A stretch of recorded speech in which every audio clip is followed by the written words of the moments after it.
ஆண்டவரும் இரட்சகருமாயிருக்கிற விலையேறப்பெற்ற இயேசுவின் நாமத்தினால உங்கள் அனைவருக்கும் என்னுடைய அன்பின் வாழ்த்துக்கள்.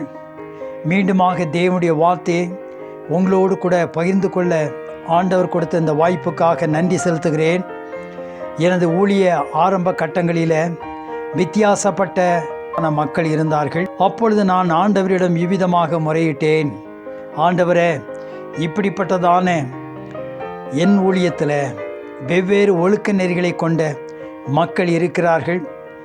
இவர்களை மற்றவர்கள் பார்க்கும்போதோ அல்லது இந்த ஊழியத்தையும் என்னையும் குறித்து எப்படி பேசுவார்கள் என்று அதற்காக நான் முறுமுறுத்தேன், சோர்ந்து போனேன்.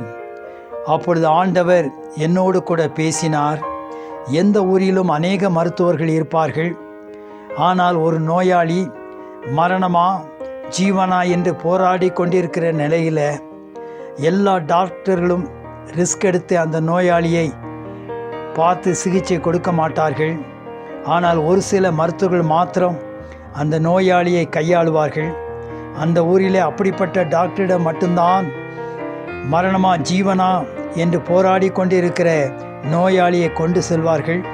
அவரும் பொறுமையோடும் கரிசனையோடும் சிகிச்சை அளித்து அந்த நோயாளியை காப்பாற்றுவார். அதே போல நீ ஊழியம் செய்கிற இந்த பட்டணத்தில் எனக்கென்று அநேக ஊழியர்களும் போதர்களும் உண்டு. ஆனால் அவர்கள் இப்படிப்பட்டதான ஆத்துமாக்களை நடத்த முடியாது. ஆனால் நீ ஒருவன் மாத்திரம்தான் இவர்களை ஏற்றுக்கொண்டு இவர்களை நடத்த முடியும் என்பதை நான் அறிந்திருக்கிறேன். ஆகவே இப்படிப்பட்ட ஆத்துமாக்களை நான் தான் உனக்கு கொடுத்திருக்கிறேன். ஏனெனில் இப்படிப்பட்ட ஆத்துமாக்களை ஏற்றுக்கொள்ளவும் அன்பு செலுத்தவும் இவர்களை மேய்க்கவும் ஒரு தகப்பனைப் போல அரவணைக்கவும் உள்ளம் உனக்குத்தான் இருக்கிறது. ஆகவே இந்த ஆத்துமாக்களை குறித்த முந்தின வாழ்க்கையின் தரத்தை நீ குறித்து முறுமுறுக்க வேண்டாம். நான் தான் இந்த ஆத்துமாக்களை உன் கையில் எனக்காக மேய்க்கவும் ஒப்பு கொடுத்திருக்கிறேன். சந்தோஷமாக அவர்களை நடத்து. இவர்கள் என்னுடைய ஆத்துமாக்கள், இது என்னுடைய ஊழியம். நீயோ என்னால் அழைக்கப்பட்டும் நியமிக்கப்பட்டிருக்கிற ஊழியக்காரன் என்று ஆண்டவர் பேசினார். அதன் பின்பு முறுமுறுப்பை குறை சொல்வதை நிறுத்திவிட்டேன். ஊழியத்தை தொடர்ந்தேன். அவருக்கே மகிமை. தேவ ஊழியரே, கடவுளுக்கு உங்களுடைய பர்சனாலிட்டி கெப்பாசிட்டி தெரியும். அதற்கேற்ப ஆத்மாக்களை ஆண்டவர் உங்களுக்கு தந்திருப்பார். அவர்களை குறித்து நீங்கள் முறுமுறுக்க வேண்டாம். சந்தோஷமாக நடத்துங்கள். குடும்ப நண்பர்களே, உங்கள் பிள்ளைகள் நீங்கள் எதிர்பார்க்கிற அளவுக்கு இல்லாமல் ஒருவேளை இருக்கலாம். ஆனால் அந்த பிள்ளைகளை ஆண்டவர் உங்கள் குடும்பத்தில் பெற்றோர்களாகிய உங்களுடைய கரத்தில் ஆண்டவர் கொடுத்திருக்கிறார். அவளை குறித்து குறையவோ அல்லது முறுமுறுக்கவோ வேண்டாம். அன்போடு அவர்களை நடத்துங்கள். ஏனெனில் தேவன் அவர்கள் உங்களுக்கு கொடுக்கப்பட்டதான ஈவு. யோவான் எழுதின சுவிசேஷம் 21:15 சொல்லுகிறது, இயேசு சீமோன் பேதுருவை நோக்கி, யோனாவின் குமாரனாகிய சீமோனே, இவர்களிலும் அதிகமாய் நீ என்னிடத்தில் அன்பாய் இருக்கிறாயா என்றார். அதற்கு அவன், ஆம் ஆண்டவரே, உம்மை நேசிக்கிறேன் என்பதை நீர் அறிவீர் என்றான். அதற்கு அவர், என் ஆட்டுக்குட்டிகளை மேய்ப்பாயாக என்றார். ஆமேன்.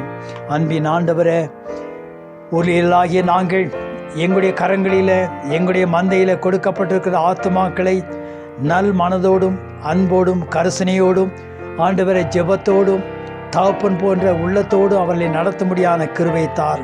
ஏனென்றால் நீர்தாமே அவர்களை எங்களுடைய கரத்தில் ஒப்பு கொடுத்திருக்கிறீர். நாங்கள் உம்மால் நியமிக்கப்பட்ட ஊழியர்கள். ஆகவே சந்தோஷத்தோடு இந்த ஊழியத்தை தொடர கிருபை தாரும்.